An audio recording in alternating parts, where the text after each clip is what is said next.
I just wanted to show you some shortcuts in QuickBooks, and wanted to show it to you at the beginning so that when you are going through this semester you can use it as you go. One really nice shortcut is how you enter the dates. When you enter dates into any form, you do not have to type the slashes. So if I was going to enter in the date September 15th of 2013, I just type the 09/15/13, press the tab key, and boom, it enters the date in automatically. So instead of going through the trouble of entering the slashes, you can just type the 2-digit month, the 2-digit day, and the 2-digit year. So that'll save you some time, and again, that's in any form. Another shortcut I wanted to show you is that when you are typing into most any field that has many choices, for example customers, if you start typing in the first letter of the customer that you want to choose, so I have a list of customers here, so if I wanted to type in Peggy Oceans, I start typing the P and it automatically comes up for you. So instead of, and some of the lists can be long, so instead of hitting the drop down list here and going through the list, you can just type the first letter. Where that's really important is usually in your items or in your accounts.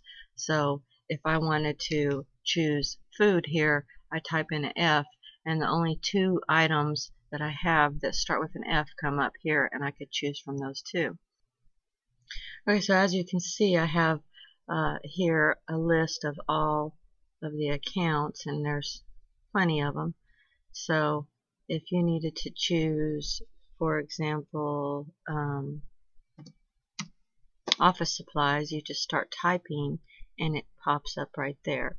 So again, that's a shortcut way of choosing an account or an item instead of scrolling through a big long list of items. Okay, I'm going to open up a report. So I'm going to open up the profit and loss report, or the income statement, in other words. Again, the dates here. So we have the dates, and you always have to put the correct dates in on your reports. Pay attention to the instructions in the book and also any other instructions. To produce the correct reports, you must put in the correct dates.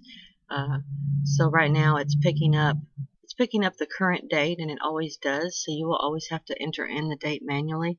But again, you can just type in the month, the day, and the year, hit tab, and the month and the day and the year, hit tab. So that would be for the whole month of March. And a lot of times you are asked to produce a report for the entire month. So you need to be sure and enter the correct dates there. And again, you don't have to type in the slashes. You don't have to use this either, which you can use. You can use the date picker, but I think it's easier just to type in the 2-digit month, 2-digit day, and 2-digit year real fast.